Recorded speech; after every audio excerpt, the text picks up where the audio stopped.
Hey everyone, the purpose of this video is to explain as simply as I can what gain staging is and how it pertains to music production.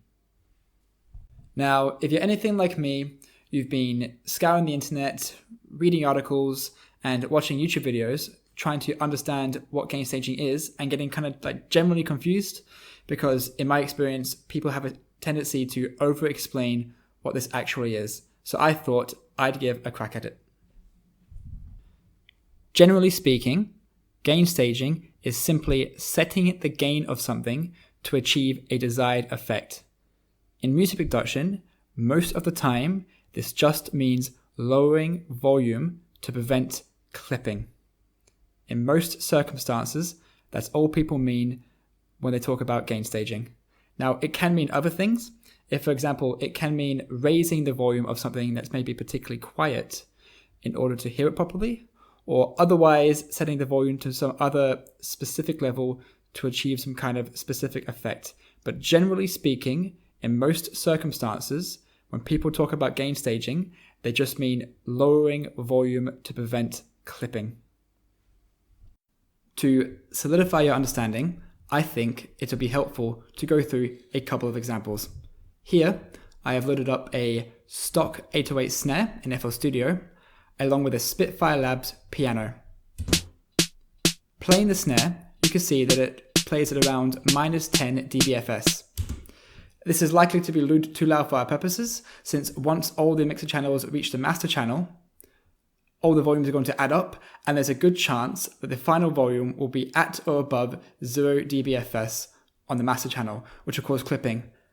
Additionally, when you finish mixing your track, you also want it to be at around -6 or lower dBFS for the purposes of mastering. Therefore, we need to lower the volume on our snare from -10 dBFS.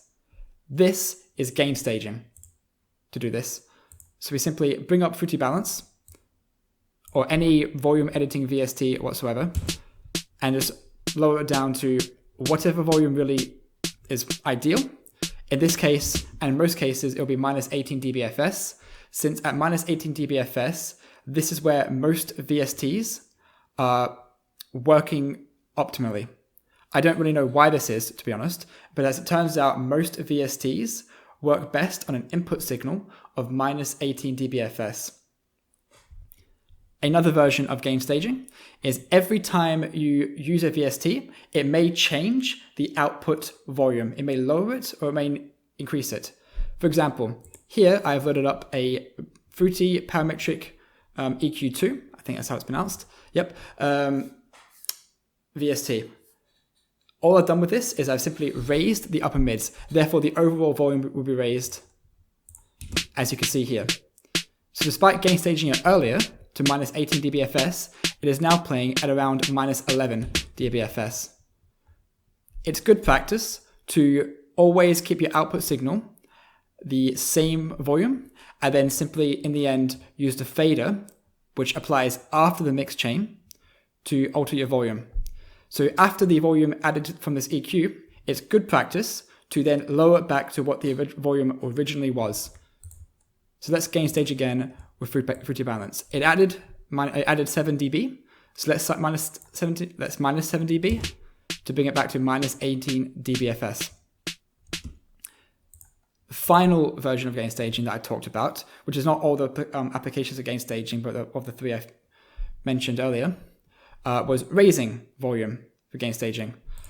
I had the problem with Spitfire Labs VSTs, where the instruments tend to play a bit quietly. For example, here you have piano playing at well below -18 dBFS. So let's gain stage to raise the volume. And just like that, I've gained stage to raise the volume to -18 dBFS. In essence, that's all there really is to gain staging. I hope you found this video helpful, and thank you for watching.